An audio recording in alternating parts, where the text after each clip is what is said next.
There. So I'm Anna Koenig. I'm Rotary Coordinator in Zone 17, and welcome all to this meeting. Mingali, would you like to introduce yourself? Hello, good evening, everyone. It's a pleasure to see you all here tonight. Thank you for joining us. My name is Mingailė Šėra. I come from Vilnius, Lithuania. I'm Rotary Coordinator for Zone 18. Sophia? Hi, everyone. My name is Sofia Gísladóttir, and I'm Assistant Rotary Coordinator for Zone 18 with Mingailė. And Venansia? Hello, and greetings from Finland. I am Venansia Rizzi, and I'm an Assistant Rotary Coordinator for Zone 17 and in the Dream Team of Anna Koenig. Hi. And from the Zone team, we also have Lars. Lars, would you like to introduce yourself? Sure, I can. Good evening from Norway. I am Lars. I am RRFC for Zone 18. And Lena, I saw you entered. Oops, sorry, just run in the door. Hey, Drew. Hi, I'm Lena Merska. I'm the director member of the board of the Rotary International, Zone 17-18. Thank you all for being here, and thanks to Anna and Mingailė for organizing. Thank you. And I also saw that we have RI staff Rasmus. Would you also like to introduce yourself? Yes, please. Thank you very much for the invitation and for setting up such an interesting meeting. I am, as Anna said, the RI staff from Zurich, and I'm working as a Rotary or regional membership officer for Zone 17 and 18. Thank you. Thank you. So, welcome to this evening, Revolutionize Rotary. Do we need to? Sophia, over to you. Thank you very much, Anna. And hi, Drew. I'm just going to introduce you a little bit, and then we start our discussion. So we have our honored guest, Drew Kessler, this evening, or for him at noon. And he is the Rotary International Director for Zones 28 and 32, and he's a member of the Rotary Club of North Rockland in New York. And one very nice thing about Drew Kessler is that he joined Rotary in 2001, and then he was 20 years of age. At the Rotary Club of North Rockland when he was 25, and he was the district governor for Rotary District 7210 at the age of 32. And now, Drew, you are 43 today, I think, if I calculate correctly. No, I turned 43 on Sunday. So now I am officially in my mid-40s. Well, if we just look at your story in Rotary, you could be, you know, much older than that. But we see it in your face that you're not older than 43, not, well, some days maybe. So hi, everyone. Me and Drew, we are going to have a discussion this evening, and I hope it will be an interesting one. When we were preparing this meeting this evening, we decided not to have a presentation, or Drew doesn't like to have presentations and have everyone listening. So this will be more of a discussion. And if you have any questions for me to ask Drew, please put it in the chat, and let's have a wonderful evening together now for 1 hour. So Drew, you got into Rotary when you were 20, and you are already a Rotary International Director now at the age of 43. So how did you get everything to work? I mean, with education, profession, and family? So first off, before I answer the question, let me give a good evening to all, and it is so good to be with everybody. I feel I already have significant contacts in this part of the world, because actually Anna and I served as governors together back in 2013 and 2014, so we have a tie there. I had the fortune of being a presidential representative to Iceland a couple of years ago, and I had the opportunity to meet Sophia and her husband and many of the Icelandic Rotarians, which is quite great. And Lena has been one of my closest and dearest friends on the board. So I feel I am in good company and really excited to be with everybody tonight. So thank you very much for this opportunity. And I hope everyone's okay with the format. to me, it's very easy to kind of lose attention span when it comes to these online meetings. And Sophia and I thought it might be more engaging to have a back and forth conversation rather than me put up a presentation and speak for a half an hour and then open it up for questions. So that's kind of how we got here, and I'm happy to be here to share my story and to talk about how we really all can move Rotary forward to ensure that it's here in the next 50 and 100 years for our kids and our grandkids.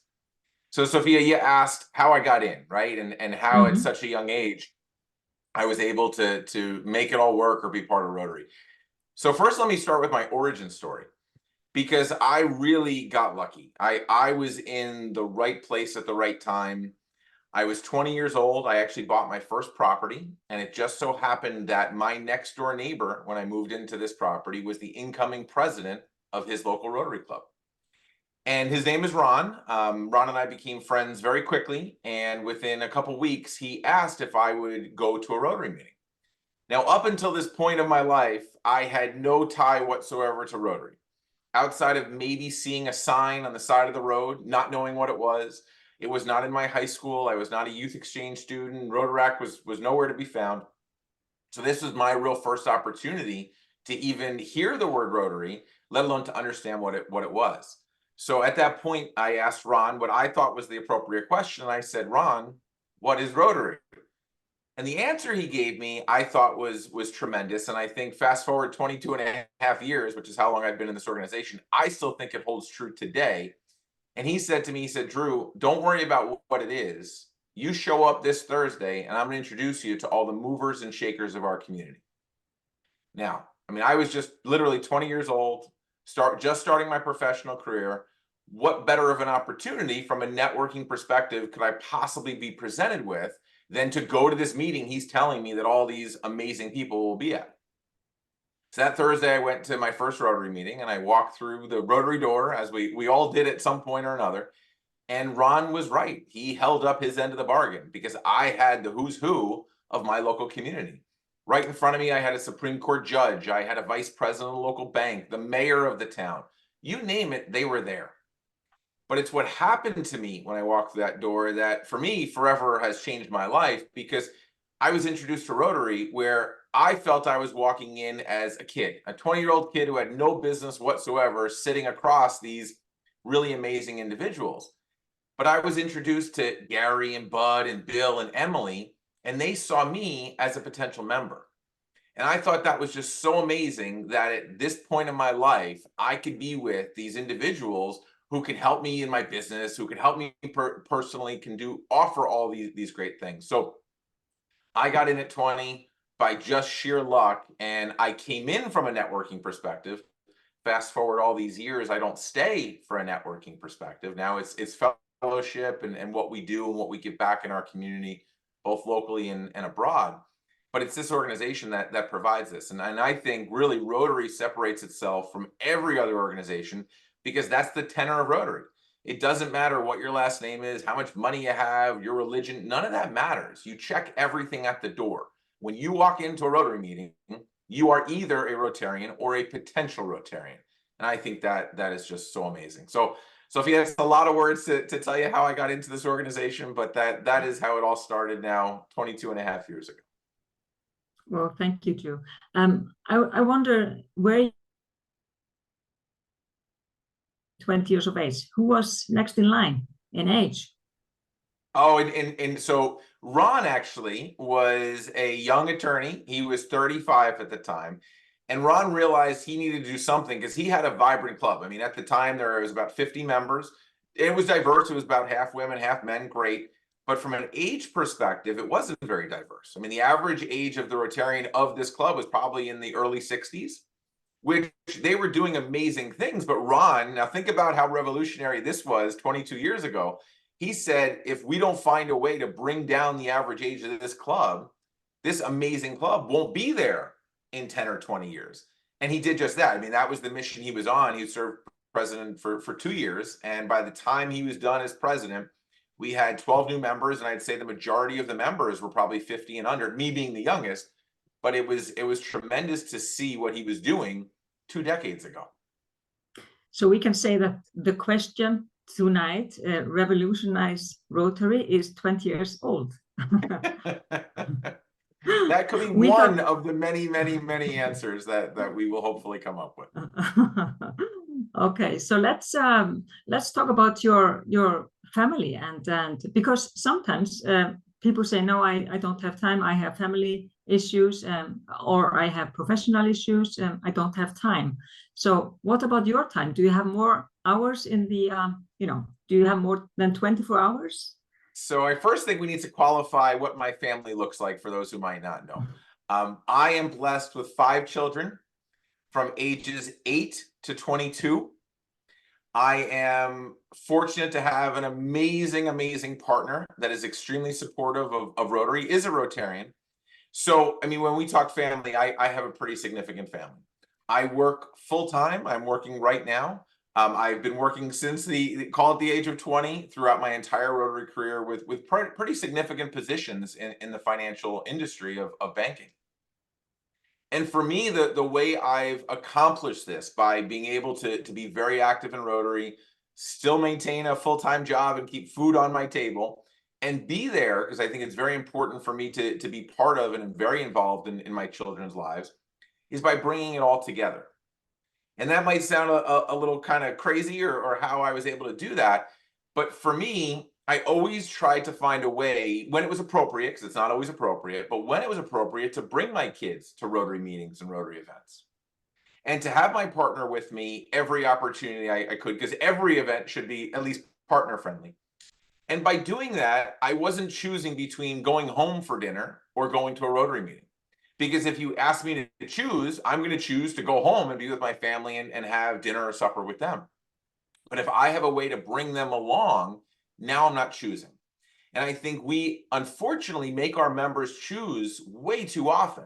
Whether it's a Saturday and we've got some training event, or it's a district conference and we're going off to wherever and costing a good amount of money, we just have to be mindful of the current space our members are in. Whether that's members like myself who have all these kids, it could be members who are older and have grandkids that they're either responsible for or want to be part of their lives. What are we doing to make that something that everybody can do together? So first and foremost, family is number one for me. It is, it will be. And I've been able to have success in Rotary and be part of Rotary by doing just that and bringing family in. From a work perspective, and I know this is very different in different parts of the world, when I came into Rotary back in 2001, it was a little bit taboo to talk about your business. It was something that my club welcomed it, but if you went to other clubs, they didn't want you speaking about who you are and what you do. But at the end of the day, that's what Rotary was founded on, right? Paul Harris got together with his buddies for the sole purpose of fellowship and networking. And I always looked at it, if I was to have a business opportunity to give to somebody, who would I rather give it to than somebody who shares in the same ideals that I share in, right? Now, that's not to say you come into Rotary and you get all kinds of business, but I think for Rotarians should support Rotarians. So I made it very clear to my employer, which they're extremely community-minded, but I made it very clear early on that this wasn't just an opportunity for me to give back. This was an opportunity for me to expand my network, for me to get business that otherwise I never would have been able to get.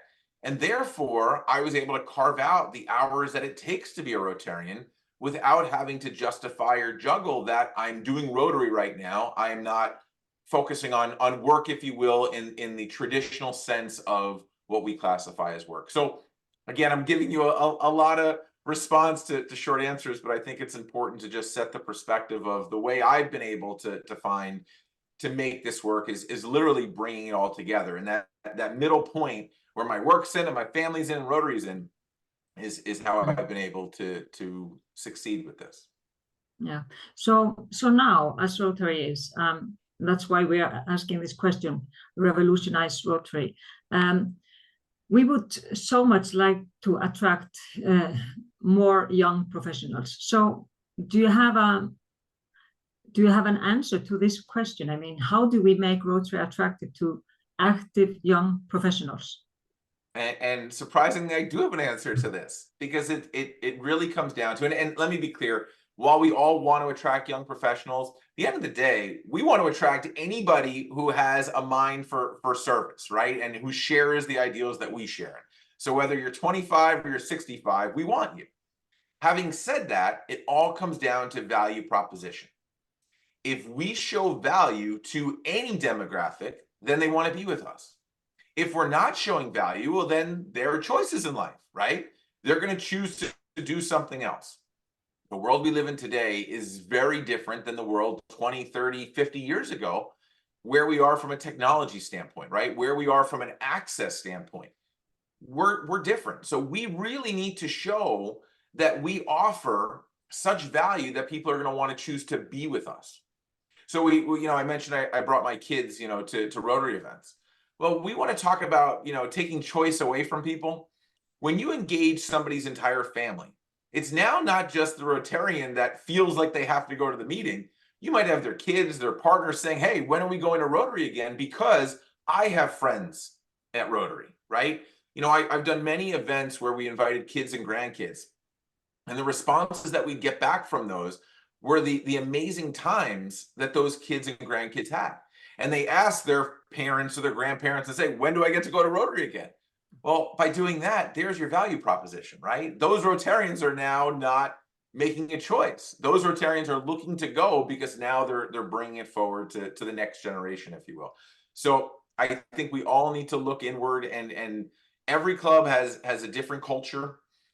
But at the end of the day, it's the adage of, if you were to walk into your club today, would it be something that gets you excited? And if the answer is yes, that's awesome. But more often than not, it might not be that answer.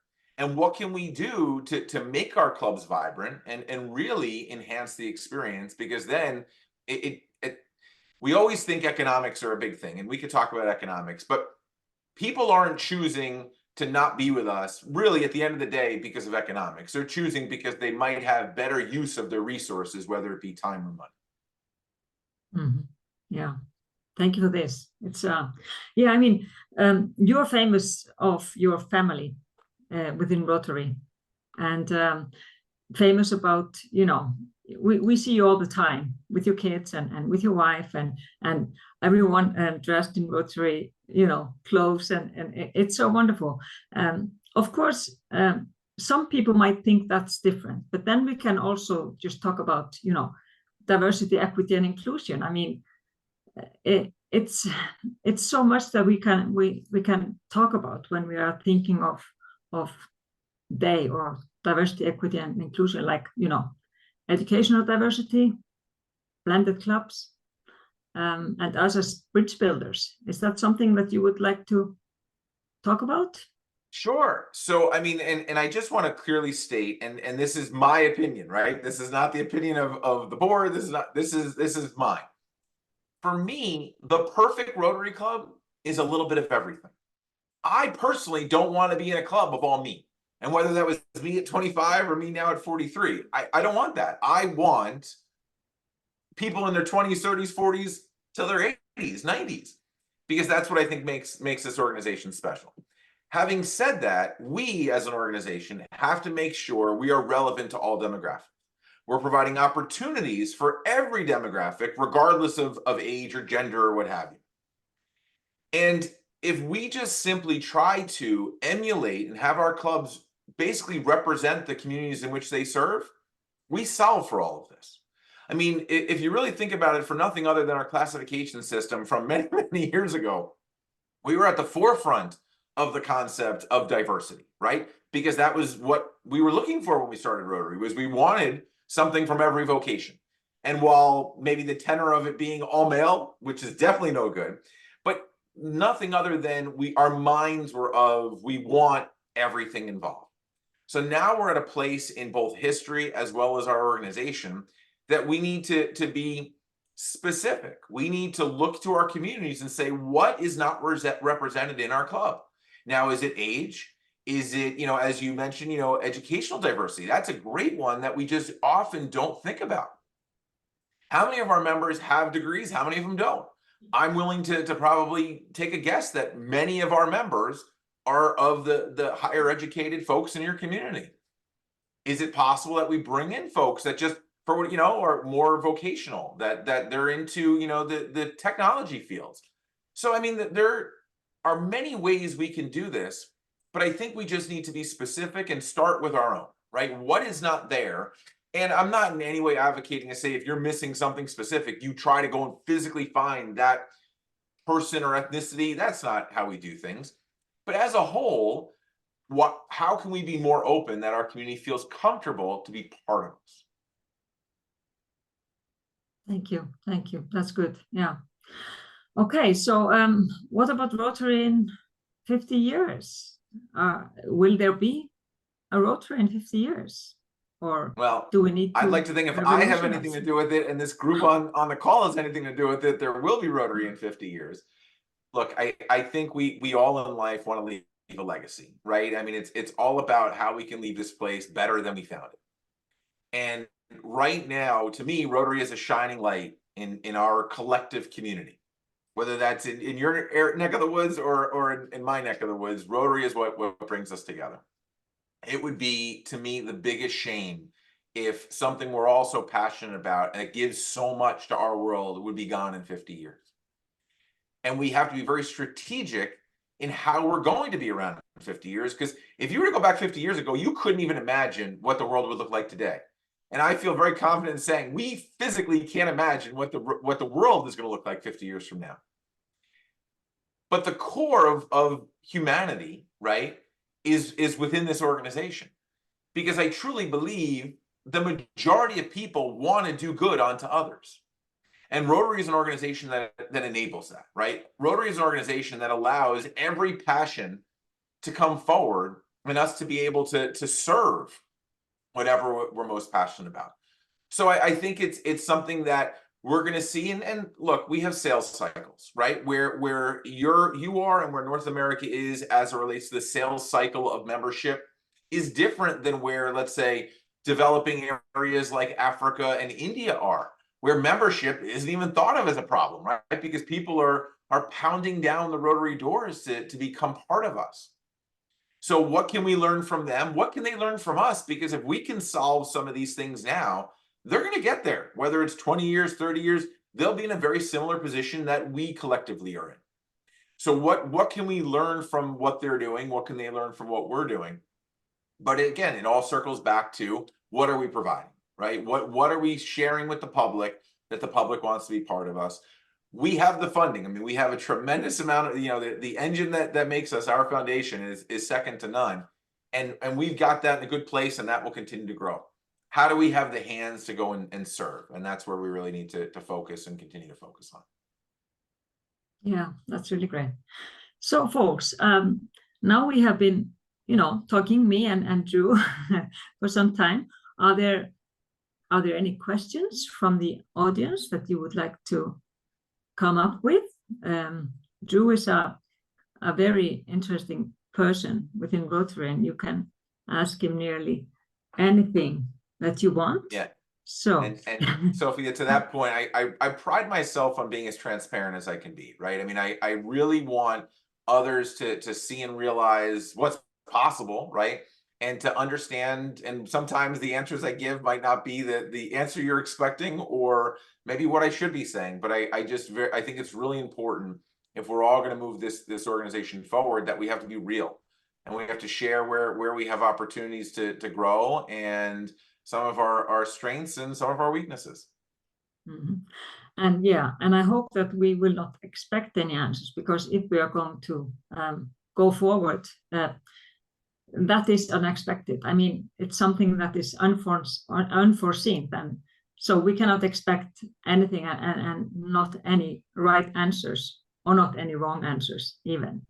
But there's nothing coming in yet. You can also raise your hands if you feel better with that. But I wonder, Drew, because I think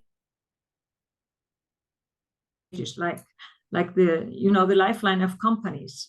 Companies, when they're young, they're so vibrant and they grow, and then in a certain point they just stop at the top, and they could start declining if they are not vitalized, or because you cannot stay on the top forever. you always have to, go back and nearly be reborn again. So is that something I think that's could be happening in some zones, some districts, that we really need an. I think it's a great point, right? And I use Apple as I think a good example of an organization, right? Regardless whether you're an Apple fan or you're not an Apple fan. But as a corporation, they were on top. Then they hit a point in time where they almost could be forgotten, right? But they keep innovating and they keep finding new products to bring to market. And every time you think they're going to kind of go backwards a little bit, they bring something forward that revolutionizes a category. And they forever have been, the leader of a market. And to your point, Rotary is the same way. And we see what's happening in GBI, right? And Rotary Great Britain Ireland is a great example of an organization that had tremendous success, and for nothing other than just the aging concept that their members are getting older, right? And they haven't found the magic answer to replenish these members. And some of the things that they're trying are revolutionary, right? They're trying new models that the rest of the Rotary world is not, or might not even have ever been thinking of. And maybe they all don't stick, or they're not all winners. But if one is, that could be the answer. And that specifically could be the answer for them. And then we can potentially put that out to the world and see if it solves some of, the problems in membership that we face. So I think we as an organization, or any organization, has to continually reinvent itself to find ways to be, front and center. Exactly. Yeah. And it's really interesting what they are doing in Great Britain and Ireland. And this, what do they call the hub club? You are a part of Rotary, and there's a hub, and how many members are there now in this hub? I can't tell you that I can speak specific to the number, but I think the last count there might have been 300. Dana, feel free to correct me, or Rasmus if you know the answer. But I think it was 300, and their enterprise model is really, really interesting. And for those who are not aware, their enterprise model is actually going to corporations and having a corporation as a whole basically enroll, whether it be their entire staff or a segment of their staff, into Rotary. So you could have an organization that has 1,000, people in a corporation, and they bring all 1,000 over. It's an interesting concept, and a lot has to be figured out. But rather than trying to bring one or two in at a time, you bring in thousands in at a time. It changes. It then really allows membership growth in a quick place. As we figure out how the governance and all the fun things we get caught up in are going to work. Mm-hmm. And also the new types of clubs, when you don't even have to go to meetings. You are a part of Rotary, and you can do social, services in maybe your school or your community, wherever, in your sports club or whatever. You are part of Rotary, but you are not attending meetings. And that's a new thing. Yeah, so we every club is autonomous in that they get to set their own schedule, if you will, right? Mm-hmm. And I think you're going to see more and more of that as time goes on, that clubs are going to choose that they meet once a week, or in a traditional fashion, or they meet once a month for fellowship, once a month for service. I mean, we all have the power to decide how our clubs, or whether it's the current club or a new one that we start, how it's going to work, right? The edict from Rotary is no longer there to say this is how it has to be done, and we're providing flexibility. And I think that's what the entire Rotary world needs to continue to have, is flexibility, because one size does not fit all, right? How you could have two clubs in the same town who are very, very different. And we shouldn't, stronghold them to say, this is how, this is when, this is how often. We need to let them run free and decide what's going to be best for them. Sophie, I think we have a question. We have a question.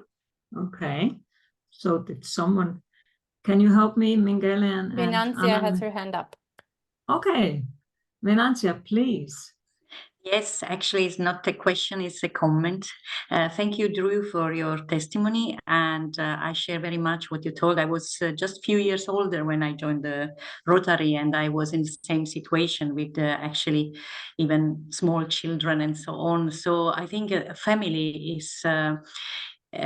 own family is not a sort of obstacle to be a Rotarian and to do whatever we like with the Rotary. On the contrary, I think we can get energy. And at this point, I think, because I see a nice picture over there of our young Rotary members, Rotaract Club from my city, actually, where there is a beautiful family over there. They are both Rotaractors, and there is a little princess, which I see as a future Rotarian as well.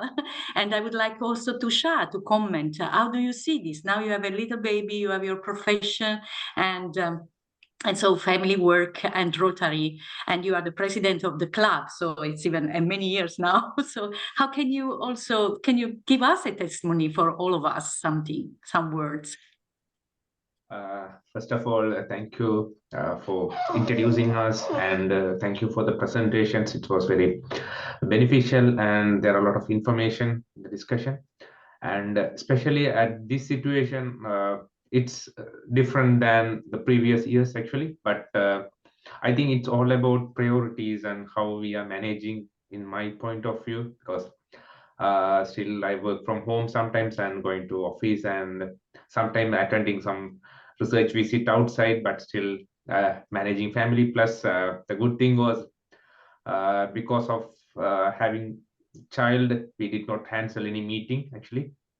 Even after a few days of birth, we still continuing the activities, and I'm managing with the vice president. Actually, she's the vice president, so we have to do the real responsibility at this stage. So we managed everything, and now the club going well, and we have every activities.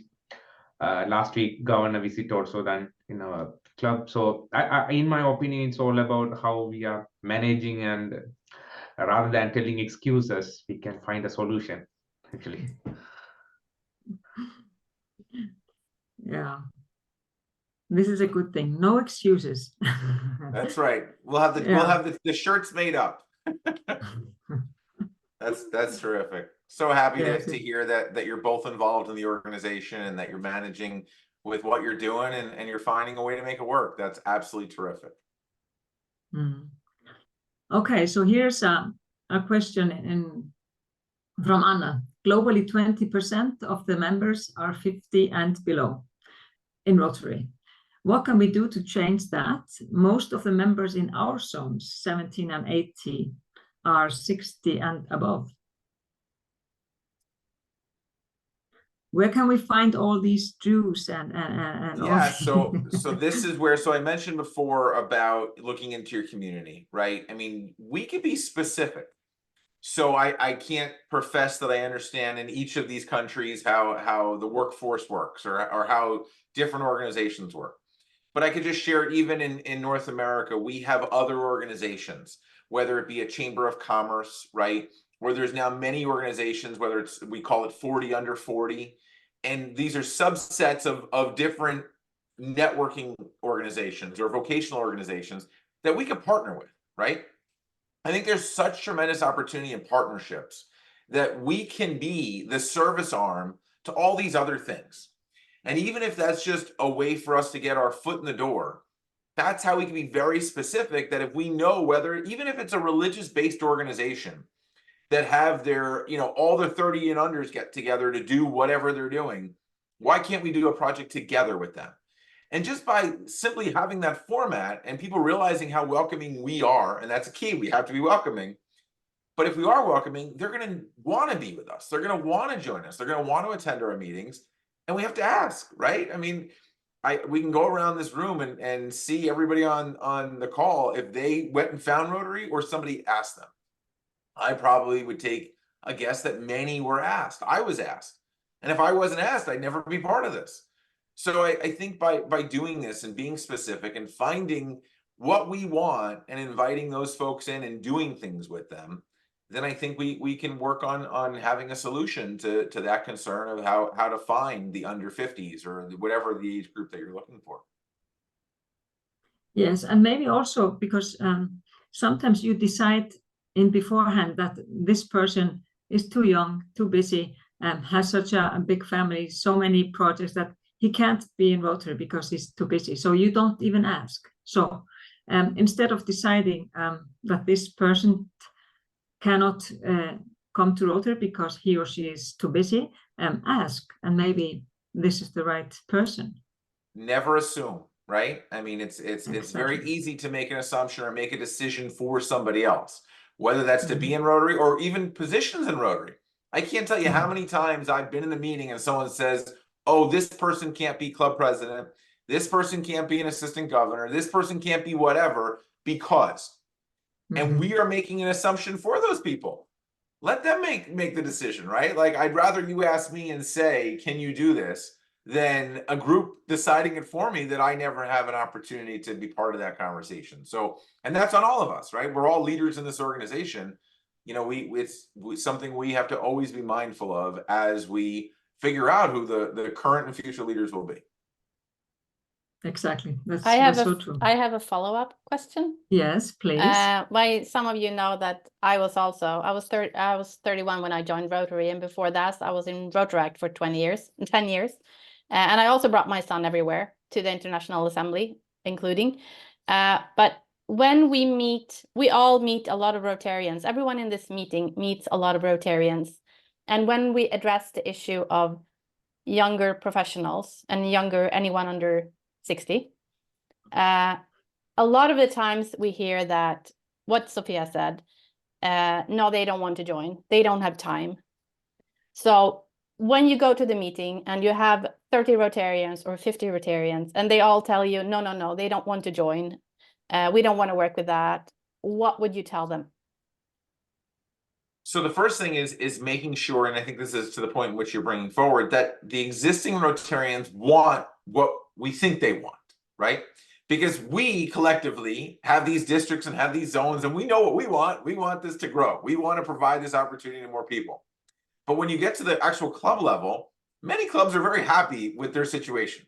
They're happy with their 30 members. They don't, if you really get to the bottom of it, they don't want to grow. They like going in and having the same person to the right and the same person to the left every week. They like having their traditions. The best thing I could suggest is you take clubs like that or districts like that and make them feel comfortable that their world is not changing. We're not coming in saying you've got to change everything you do. The ask is, don't get in the way of progress if we want to start a Rotary Club right next to yours. If you're not actively going after whatever this group that we're trying to go after, then allow me the space to start a club that maybe meets the same time and same day of the week as you do. And now we offer two different offerings, right? Or a community that has a morning and an evening opportunity. Everyone's always concerned that we're going to cannibalize our own population, right? We're going to start this new club and we're going to, the club's going to lose. If the club's doing the right job and people are happy with the club, no one's leaving that club. More often than not, when we start a new club, even if it's in the same community as an existing club, we don't lose any members from the existing. We gain 20 or 30 or whatever the number is new in the new organization. So it's really, and Sophia, you noted it before about being a bridge builder. We all have the responsibility of being bridge builders, that we have to be very, very mindful of the traditions and the history of this organization. These are the shoulders we literally walk on as we continue to grow this thing.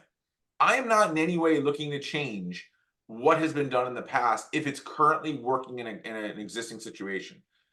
But having said that, we need to be the bridge to the future. We need to create the space to allow others who are looking forward to be part of us, right? I mean, I can share a story with you guys if you want to hear it, because it seems like we've got a couple minutes left on this, of me being too young and too enthusiastic and where maturity did not help me. I was probably in my mid to late 20s, and to your point, I was trying to get the club. I was trying to do all these innovative things.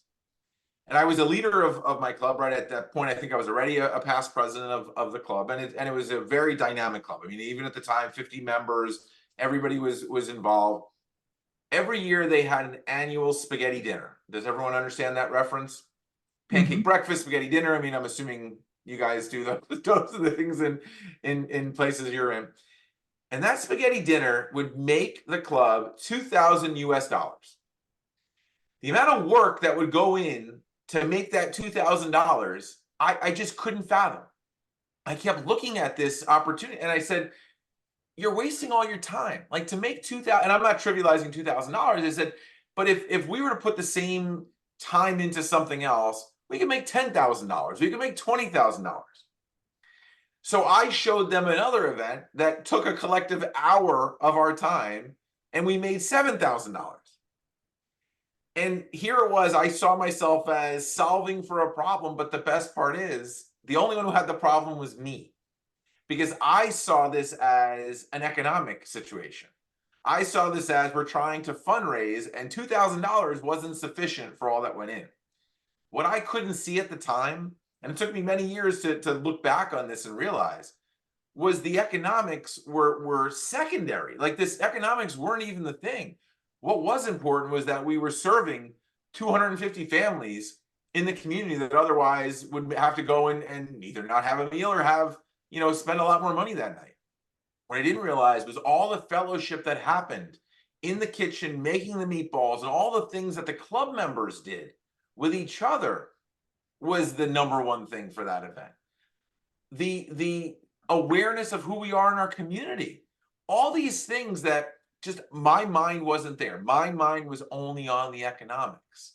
And I think a lot of us get caught up in that at times, where whether it's the money or this or whatever we're working on, that we don't see the full picture, right? And for me, that came with age, and as I got older and slowed down a little bit and realized really what the purpose of this was. So I think, as we look to be bridge builders, we just have to be very, very mindful of what our members currently do and what they've done, because that's what they get excited for. Yeah, this is a really beautiful story, and I think, as you said, it also comes with age. But yeah, but it's that was a beautiful story. I saw Mingele, your hand was up. Did you have a question for Drew? Hello, good evening, everyone, one more time. Yes, I had a question. I joined Rotary family 10 years ago as a Rotary actor, 5 years ago as a Rotarian, started a few new clubs, but working a lot with Rotary actors still, even being as a Rotarian. And as we know, but not so many Rotary actors, unfortunately, joining Rotary afterwards.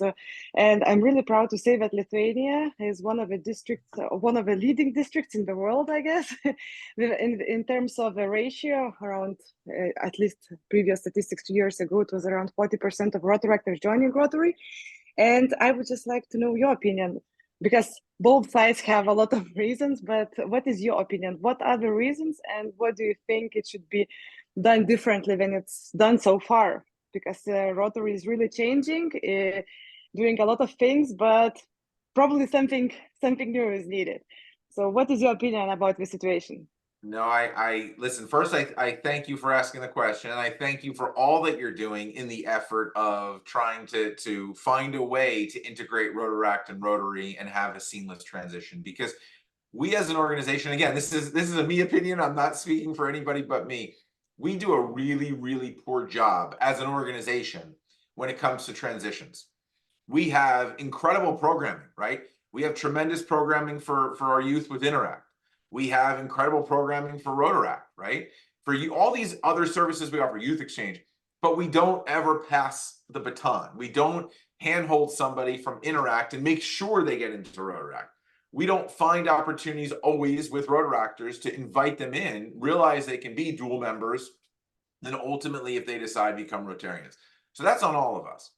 Having said that, for me, the future, and this is not tomorrow, this is somewhere down the road, is we start losing these monikers, right? We have all these divisions in Rotary, but our intention isn't to be a divisive organization. We're an inclusive organization.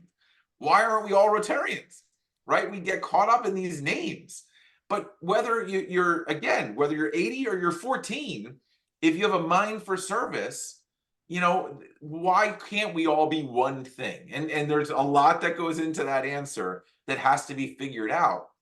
And that might not be the answer for the entire world, but if we know we have a pain point, right now we have a pain point of getting Rotaractors into Rotary. Well, then one solution could be is that they're no longer Rotaractors, they're Rotary members, but they have a different cost basis or a different classification.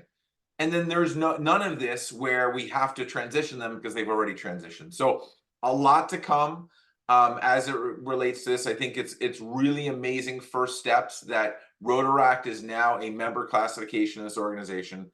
For the first time, obviously in history, we're now charging Rotaractors to be part of this organization, which I think is a great first step. They have access to things that they've never had access before. And with anything, this is a very big and complex organization that takes a lot to move it in any one direction. I'd love to say we could flip a switch and the answer is tomorrow.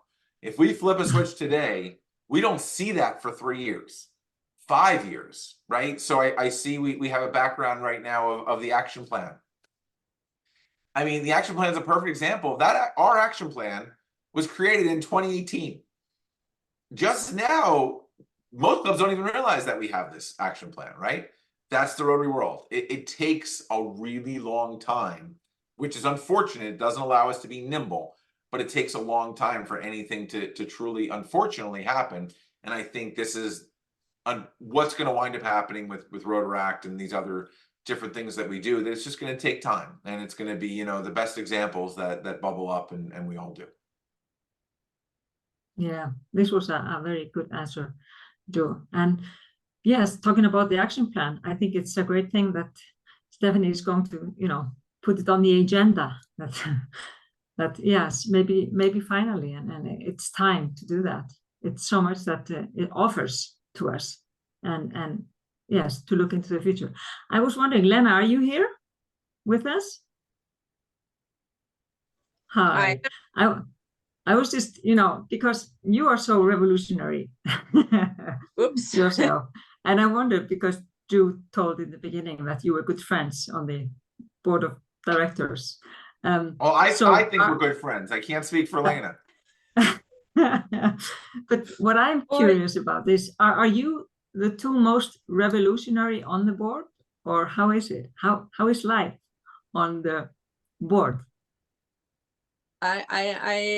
I think that's a hard question to answer, actually, because Drew and I, even though we're on sort of different side of the Atlantic Ocean, we still come from sort of the same culture. We speak out. We say what we mean, both of us, which means you might be considered being in opposition or whatever. But still, I do think that both Drew and I, well, correct me if I'm wrong, we know Rotary enough to actually speak our mind. And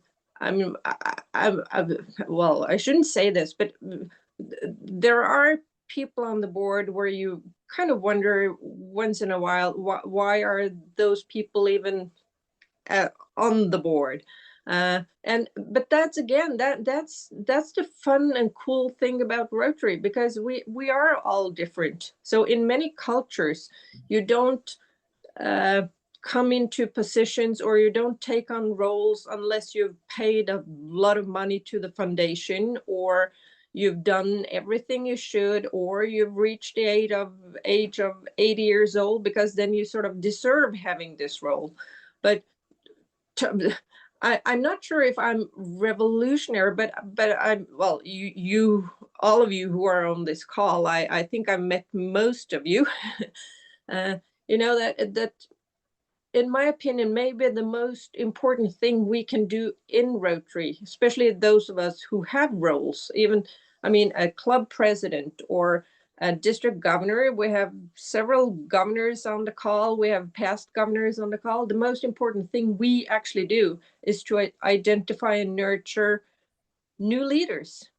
And I think, at least in our culture, maybe I'm revolutionary, I don't know, but my sort of mantra in Rotary is to find people who are actually better than I am, and people who don't necessarily agree with me And in the situation we are, again, the area you come from, Drew, and our area here is quite equal. I mean, we are aging, we are highly educated. We, in some part of our 2 zones, Rotary is considered being an elitist organization.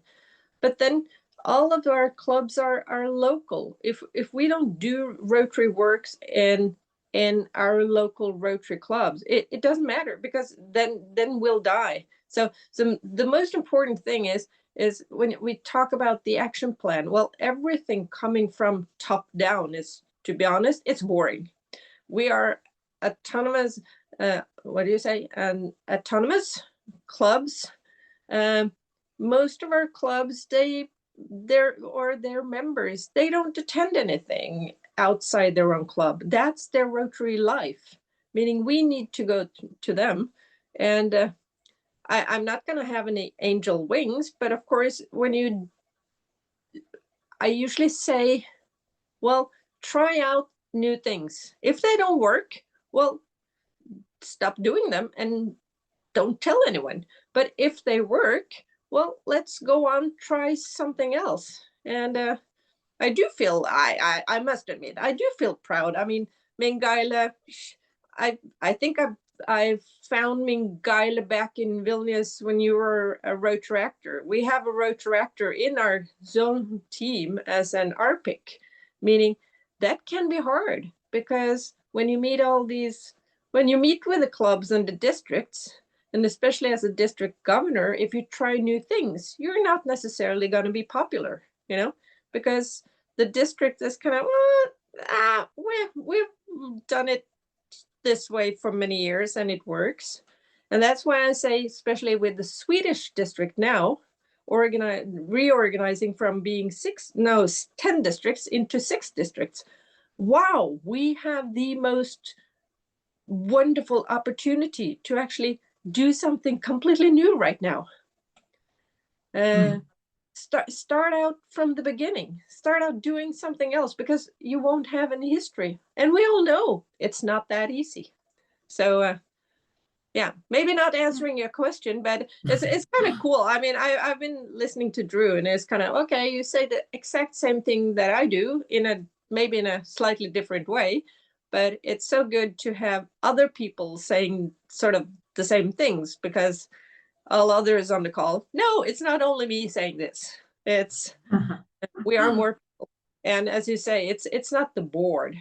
And maybe the most important thing we are doing right now is to realize all these, that we are different.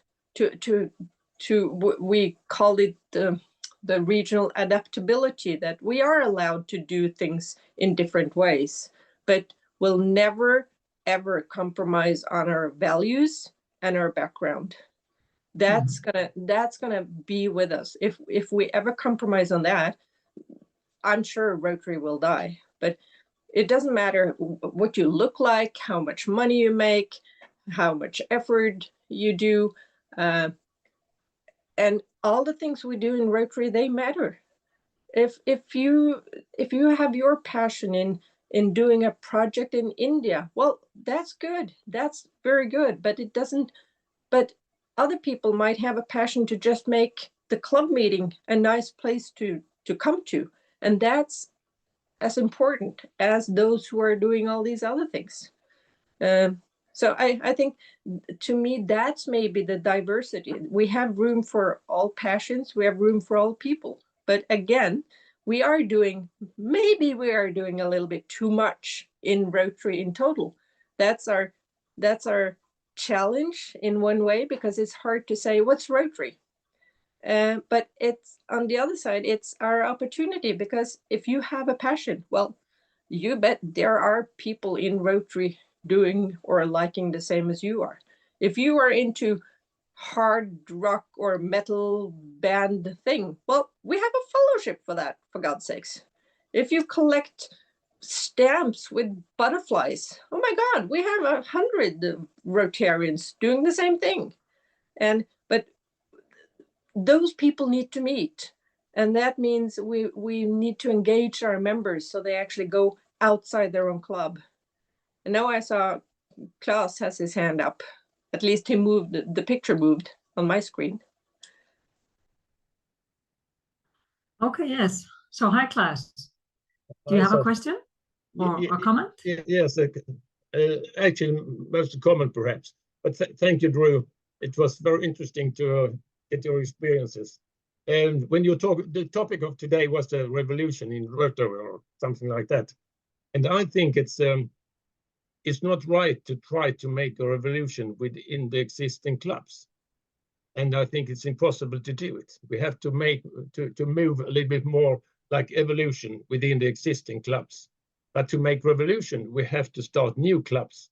And I think here is the topic where we have to spend a lot of efforts. How can we start up new clubs in a much wider way than we are doing today? We are talking about it every meeting. We are talking about it, but actually very, very little is happening. So I think I think it's very urgent, because in our part of the world, I'm in the Stockholm area and the district 2370. We have a very high middle age, and we are losing a lot of members every year. So I think we have to put a lot of effort into starting up new clubs. And I think normally it's to say that the club is very independent. The clubs are doing what they would like, and that's good.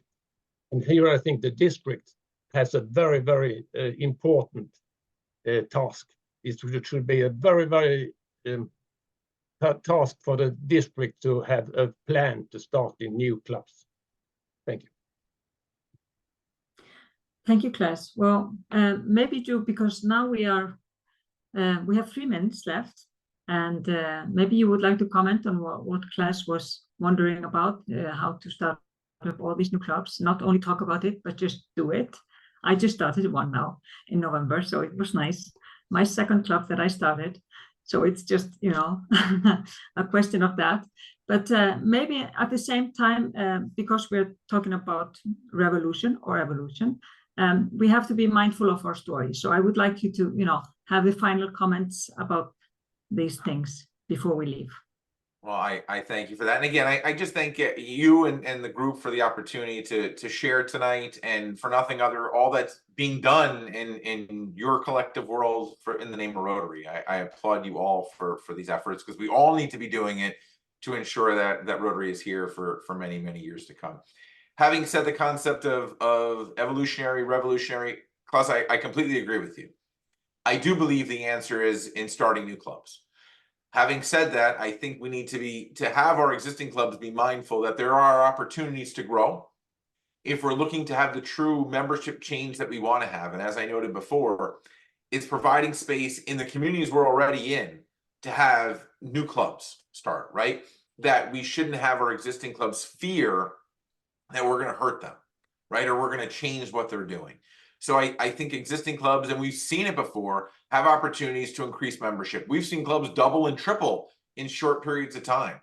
But I think the easiest way and the cleanest way to move us forward is by starting new clubs. So I agree wholeheartedly with you. So on that note, being very mindful of time, always appreciate an opportunity to share the stage with Lena. So Lena, thank you for allowing me to come into your collective world. Anna for putting this on, Sophia for reaching out, and always connecting, which is really, really amazing, and I look forward to. And as I noted to everybody, I can't thank you enough for all you've done in the name of Rotary, all that you're currently doing in the name of Rotary, and most importantly, all that you're going to do in the name of Rotary. Just know it's really, really appreciated by myself, my fellow board members, and Rotarians worldwide, because we're the engine that's going to keep making it go. So thank you, everybody. Thank you very much, Drew. And I think we should all clap.